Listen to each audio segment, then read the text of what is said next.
చోటకు ఇదేదో కొత్త వస్తువు వచ్చిందేంటి? అదేమైనా కొత్త రకం బొమ్మనా? అమ్మా, ఆ బొమ్మ నా వైపు దూసుకొస్తుందమ్మా.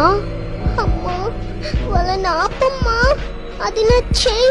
అయ్యో ప్లీజ్, నాకు నొప్పిగా ఉంది, నన్ను కూర్చోద్దని చెప్పమ్మా. నన్ను కాపాడమ్మా.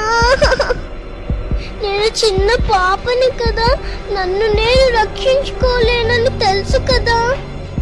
అమ్మా, అది నా కాలు, వాళ్ళని ఆపమని చెప్పమ్మా. ప్రామిస్, నేను నా కాళ్ళతో నీ భుజం తన్ననమ్మా. వాళ్ళని ఆపమని చెప్పమ్మా. వాళ్ళు మనుషులే కదా, నన్ను ఇలా ఎలా చేయగలుగుతున్నారమ్మా? అమ్మా అమ్మా, ఇక నేను రక్షించమ్మా. అమ్మా, ఆడపిల్లను బతకనిద్దాం, రేపటి తరానికి అమ్మను ఇద్దాం.